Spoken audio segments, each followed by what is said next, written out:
Halo untuk teman-teman semua dan Ibu Bella. Perkenalkan, nama saya Maria Alvina Putri Taufan dengan NIM 231414019. Di sini saya akan membahas mengenai efektivitas buku Matematika SMA kelas 10 dalam pemaparan materi sistem persamaan linear 3 variabel. Dalam sebuah buku tentunya ada materi. Apa itu materi? Materi yaitu bahan pembelajaran di mana harus sesuai dengan kurikulum yang diberikan. Tujuannya agar dapat membangun kemampuan anak akan pengetahuan, keterampilan, dan juga sikap untuk memenuhi kompetensi murid-murid. Jika para murid sudah menguasai materi tersebut, maka mereka dapat berpikir kritis dan kreatif dalam mengerjakan dan menghadapi suatu masalah yang dihadapi, seperti menciptakan sesuatu, menganalisis suatu masalah, dan lain-lain. Dalam sebuah materi, tentunya ada bahan ajar. Apa itu bahan ajar? Bahan ajar yaitu membuat suatu rangkuman dari sebuah buku atau sumber lain, sesuai dengan materi pembelajaran yang diberikan.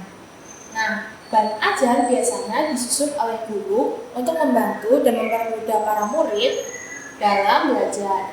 Karena selain kalimat pada buku yang kurang dapat dipahami, namun juga penjelasannya yang berbelit-belit. Akan tetapi, karena kurangnya sumber materi dan kurangnya informasi akan bahan ajar, membuat para guru kesulitan dalam menyusun bahan ajar.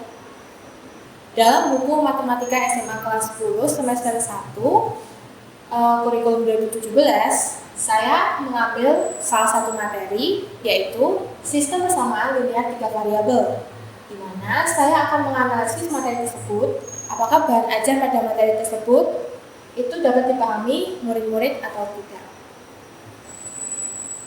Untuk yang pertama, diberikan suatu cerita masalah.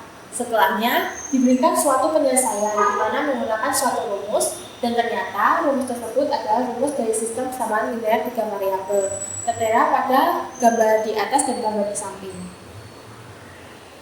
Nah, menurut saya, pembelajaran di atas itu mungkin masih bisa dipahami oleh murid-murid lain karena ya sudah diberi penjelasannya.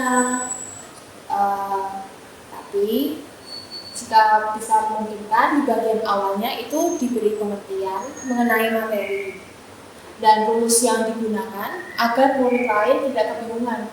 Karena beberapa murid mungkin masih ada yang kebingungan mengenai materi tersebut. Terlebih lagi sudah diberikan suatu masalah dan langsung diberikan ke rumusnya.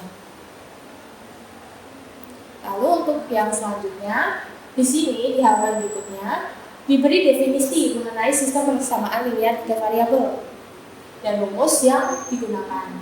Contohnya, seperti yang ada di atas dan di samping, itu penggunaan X, Y, dan Z, di mana itu merupakan bentuk umum sistem persamaan linear dengan 3 variabel. Selain itu juga diberikan contoh soal di gambar samping dan latihan soal untuk melihat apakah para murid paham dengan penjelasan yang diberikan.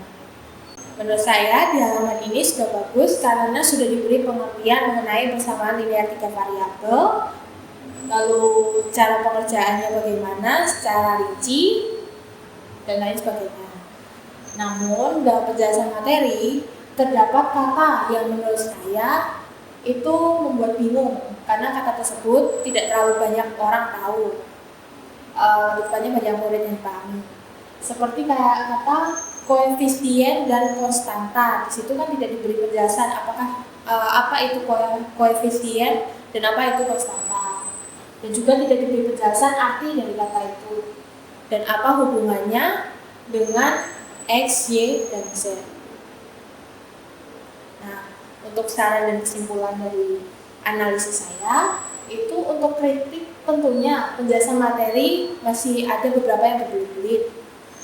Masih kurang informasi mengenai materi yang diberikan dan pemberian contoh yang masih agak membingungkan untuk para murid-murid baru yang mempelajari materi baru ini. Nah, untuk saran dari saya tentunya, jika terdapat materi yang kurang akan informasi, bisa bertanya pada guru atau teman, dan penjelasan yang kurang juga bisa ditambahkan dari sumber lainnya, tidak hanya dari buku, tapi bisa dari internet ataupun media sosial. Dengan demikian, dapat disimpulkan bahwa semua buku memiliki efektivitas, namun tidak semuanya lengkap. Tetapi, kita dapat berusaha untuk mencari informasi tersebut dan bertanya ke orang lain jika ada materi yang masih dikurang pahami. Sekian presentasi saya, mohon maaf jika ada kata-kata yang kurang berkenan. Terima kasih.